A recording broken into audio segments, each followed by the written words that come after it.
Este é 15 Minutos, uma conversa rápida sobre momentos críticos do atendimento no pronto-socorro. Este é o podcast do curso de Medicina de Emergência do Hospital das Clínicas da Faculdade de Medicina da USP. Sou o Dr. Júlio Marchini, supervisor da Residência de Medicina de Emergência, e para este quinto episódio está aqui comigo novamente o Dr. Patrick Áureo, médico assistente na Unidade de Cuidados Intermediários do Pronto-Socorro. Tudo bem, Patrick? Tudo bem, Júlio. Boa tarde. Gostaria de agradecer o convite para novamente estar aqui falando sobre temas de emergência com você. Vamos falar esse episódio, a gente escolheu a adrenalina. Me ajuda aqui um pouquinho para a gente explicar qual que é o fundamento da gente usar a adrenalina na parada cardíaca. De uma forma bem simples e resumida, Júlio, a adrenalina é uma droga vasoconstrictora. Ela tenta mimetizar a nossa adrenalina endógena. Ela é vasoconstrictora e inotrópica. O seu efeito é de aumento do retorno venoso, melhora da contração cardíaca e aumento da resistência vascular sistêmica, fazendo com que o paciente tenha uma pressão na aorta adequada o suficiente para perfundir as artérias coronárias e fazer com que o paciente tenha retorno da circulação espontânea num episódio de parada cardíaca, seja de qual for o motivo. Então, tem uma plausibilidade biológica bem evidente, então, né? Agora, o que espanta um pouco é que se a gente vai olhar qual é a evidência que indicou o uso da adrenalina na parada cardiorrespiratória, é um pouco estranha, né, inicialmente, né? Isso, o estudo que a gente tem, Júlio, é de 1960, é um estudo feito em animal, com cachorro. Até se você quiser detalhar um pouco mais pra a gente, acho que você conhece mais do que eu. O estudo foi em 1963, foi escrito por Pearson e Reading, no American Heart Journal, e eles fizeram esse estudo em 70 cães. Tá? Eu não vou especificar aqui cada grupo, né? Foram 7 grupos de 10 cães, mas bem resumidamente, 5 desses grupos eles faziam uma parada cardíaca induzida por hipóxia e 2 desses grupos era induzida por choque elétrico. Tinham vários protocolos que eles usavam para tentar a ressuscitação desses cães, mas bem resumidamente, desses 70, 30 foram tentados a ressuscitação sem adrenalina e em 40 foi tentado com adrenalina. E o que eles observaram foi retorno à circulação espontânea. Em 80% dos casos que eles tentaram com adrenalina, né? Então foram 32 cães de 40, e dos 30 casos que foram tentados a realização da ressuscitação sem adrenalina, apenas 4 cães, 13%. Então, esse é o fundamento aí que por muito tempo foi utilizado para justificar a adrenalina. O próprio estudo, eles comentam, a título de relato de caso, no final do artigo, 2 pacientes em que eles usaram a adrenalina na ressuscitação, um adulto e uma criança. E esse estudo também é que determinou a dose que é usada até hoje, que é 1 miligrama. Essa dose foi totalmente arbitrária, né, Júlio? A gente não tem nenhum estudo que valide essa dose. Foi uma dose que eles acharam que poderia ser suficiente para aumentar a taxa de retorno à circulação espontânea dos pacientes. E o que mais me intriga com relação ao uso da adrenalina é que isso foi usado em cachorro, não foi testado em humano se funcionava ou não, apesar de ter o racional de diminuir fluxo cerebral, de vasoconstricção sistêmica, aumento da resposta inflamatória após o uso da adrenalina em diversos pacientes, em estudos observacionais. Isso nunca foi tentado, randomizado de uma forma em que fosse num ambiente controlado, controlado por placebo e outras coisas mais de um estudo científico com rigor. Agora, nesse mesmo estudo aqui, tem mais um achado, né? Em 2 grupos, eles esperaram para começar a ressuscitação propositadamente.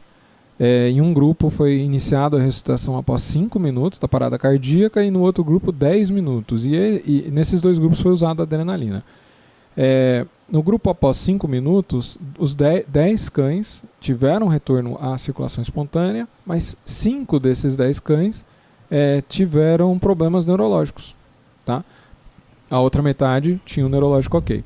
Já no grupo que esperou 10 minutos da parada cardíaca, nenhum dos cães, 9 tiveram retorno à circulação espontânea, mas nenhum dos cães ficou sem lesão neurológica. E aí eu acho que já é um prenúncio aí de algo que a gente vai discutir nos próximos estudos. Então, o grande problema que vem aventado nos diversos estudos observacionais que têm sido publicados nos últimos anos, inclusive Eu acho que essa vamos começar, né? Então, até 2011 não teve nenhum estudo que olhou especificamente a adrenalina. Isso.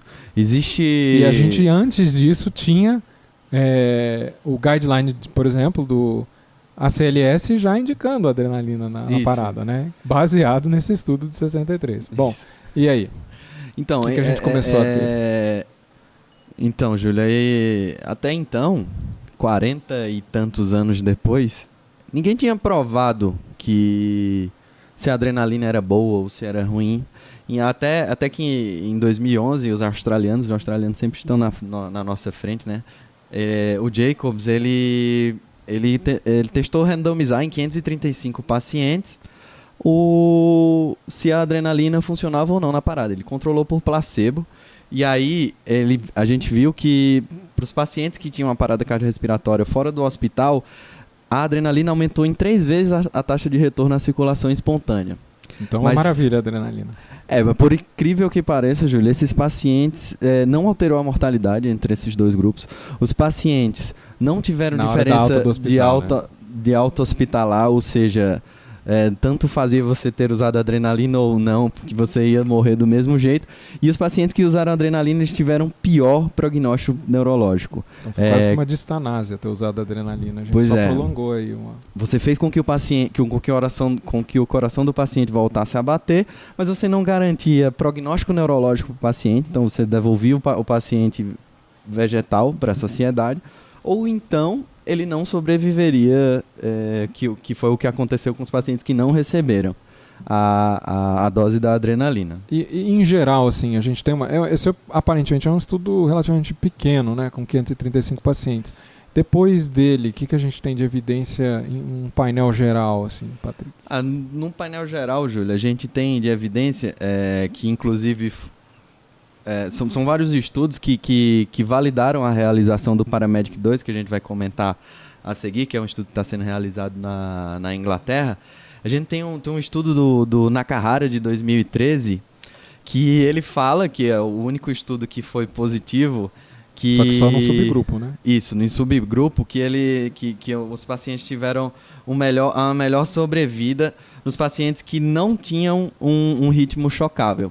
Então, nos pacientes que paravam em ASP e assistolia, talvez faça mais sentido fazer a adrenalina de acordo com esse estudo do Nakahara. Mas também é um estudo observacional. Isso, só um estudo.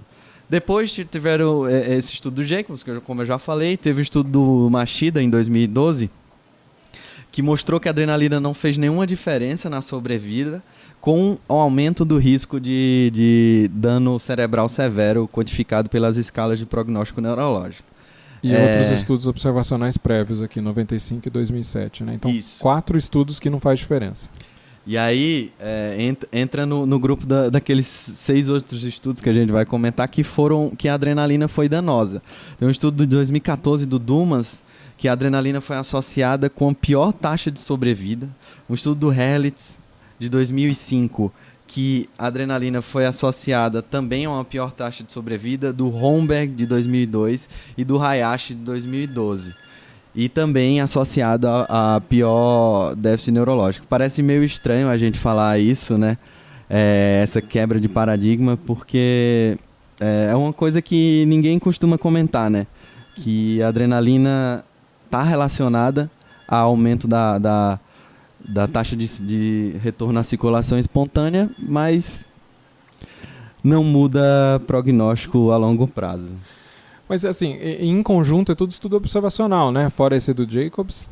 Fora do Jacobs, e também tem um estudo da Noruega, Júlio. Foi realizado em 2009, com menos pacientes ainda, que eles fizeram uma estratégia que era o seguinte: você fazia o ACLS fora do hospital, com droga intravenosa, pegando a veia do paciente, e ou a CLS sem pegar a veia do paciente. E aí, nesse caso desse estudo, também os pacientes que fora do hospital você pegou a veia do paciente para fazer droga, você não teve diferença de sobrevida e maior dano neurológico. Bom, aí também a gente está colocando não só a adrenalina como outras medicações, não é um estudo puro da adrenalina. Isso, né? Apesar da adrenalina ser a principal medicação. Pois só nos utilizada. Ritmos chocáveis que aí entraria a amiodarona, né? Pelo menos nessa época. E aí, em 2012, uma análise pós-hoc confirmou esses achados e aí eles separaram só a adrenalina e eles viram que realmente a adrenalina era associada a uma taxa de maior dependência neurológica, de menor sobrevida do ponto de vista neurológico dos pacientes. Bom, com esse painel completamente indefinido, como que é a proposta do Paramedic 2, então? O Paramedic 2 é um estudo bem ousado, que acho que durante toda a minha formação acadêmica a gente falava sobre o paradoxo do paraquedas, que a gente nunca ia testar placebo versus noradrenalina, porque é a mesma coisa de você testar abrir ou não um paraquedas quando você pula de um avião. Porque, teoricamente, a gente tinha muita evidência de que a noradrenalina aumentava a taxa de retorno à circulação espontânea, como aumenta, né? Mas vendo a análise depois, você vê que os pacientes não sobrevivem claro assim. e essa evidência não é tão clara assim, quanto a gente achava que fosse. A ideia desse estudo, Júlio, as ambulâncias na Inglaterra, elas vão receber um kit com placebo. Mas isso é num condado, né? Em Warwick. Só em Warwick. Sob a jurisprudência daquele hospital lá, do Hospital Universitário de Warwick. E aí, vão ser 8.000 pacientes que vão ser analisados. As ambulâncias vão receber um kit com adrenalina e o outro kit com placebo. E aí o médico então ele é randomizado antes dele sair do hospital, ele já recebeu alguma das duas sem saber o que é. Na verdade, as ambulâncias que são randomizadas nesse estudo aí. E aí os técnicos não sabem, a equipe de enfermagem não sabe, nem os médicos sabem que medicação eles estão dando. Se eles estão dando placebo ou estão dando noradrenalina. Foi feita uma propaganda lá na Inglaterra que se você fosse para os lugares onde estejam feitos esses estudos, você poderia se recusar. Mora lá, né? Ou se você mora lá, você poderia se recusar a participar desse estudo e a universidade lhe dava um bracelete que dizia que tinha uma imagem dizendo no study. Isso está levantando um ponto aí que nesse estudo não existe tempo hábil para pedir a permissão do paciente, né? E isso foi inclusive aprovado pelo Comitê de Ética. Né? A questão é que trata-se de um estudo que não existe outra forma de ser feita e cuja informação é muito preciosa se a gente obtê-la.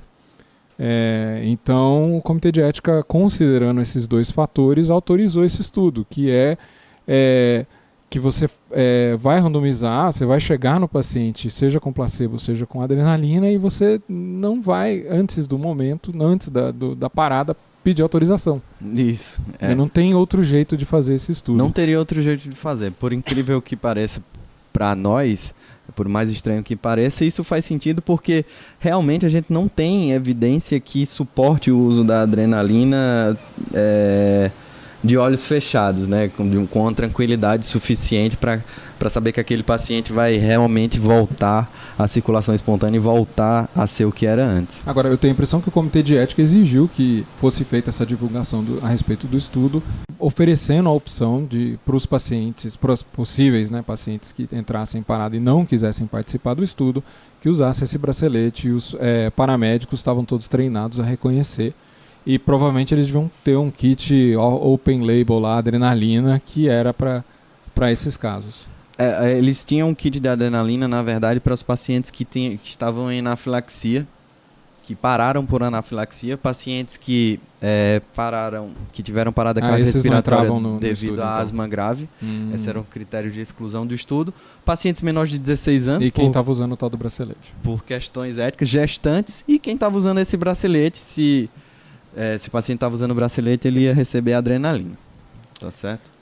Esse Muito estudo bem. foi feito de 2014 a 2018. Acabou lá em fevereiro, né? Já acabaram de coletar dados e aí nos próximos meses a gente vai saber qual foi o resultado. Talvez bater um martelo nessa questão aí. acho que com 8 mil pacientes a gente vai ter a esperança que a gente tenha uma evidência interessante aí, né? Vamos ter que analisar todos os pormenores, análise de estatística do estudo, métodos e tudo mais. Muito bem, então fica aí um capítulo para cenas para os próximos capítulos. Exato. Aguardem. Patrick, mas tem uma coisa importante aqui, a gente discutiu toda a evidência a respeito da adrenalina, mas até o momento nenhuma conduta deve ser mudada, não é? Não, Júlio, isso é importantíssimo de ser, apesar de todas essas evidências falando contra, o que a gente tem que seguir é o ACLS, que são as recomendações de todas as instituições de cardiologia do mundo que tem a adrenalina como padrão ouro na ressuscitação cardiopulmonar e deve ser realizada quanto antes possível. Até porque a evidência é observacional ou de um estudo randomizado pequeno. Então, por enquanto, até a gente ter resultados definitivos desse estudo Paramedic 2, ninguém vai deixar de fazer adrenalina na parada. Com certeza. Não esqueçam da adrenalina na parada, por favor, pelo menos por enquanto. Eu queria fazer um convite a todo mundo a conhecer o nosso curso, tá? O curso de emergências. Você pode entrar no site tiny.cc/emergência, tiny.cc/emergência. A gente acabou de liberar agora o módulo 3 de emergências cardiológicas. Tá com os vídeos das aulas principais, os módulos complementares e uma oficina de eletro, tá? Que vai ensinar aí, vai te ajudar a revisar o eletro normal, as alterações isquêmicas, as bradicardias e as taquicardias. Acho que está bem interessante. Dr. Patrick, onde que as pessoas podem encontrar seu trabalho na internet? Você tem um site aí? A gente tem um blog, Júlio, que justamente foi realizado para a gente quebrar um pouco desses paradigmas da medicina de emergência e terapia intensiva. É o ICURevisited.com. Vão lá e vejam, tem de uma forma descontraída. A gente www.icurevisted.com. Isso. E aí a gente tenta falar de uma forma descontraída para que o aprendizado... E no Twitter, se alguém quiser te procurar? No Twitter é Patrick Áureo, @Patrick Áureo, tudo junto. Muito bem, pessoal, muito obrigado e até a próxima semana.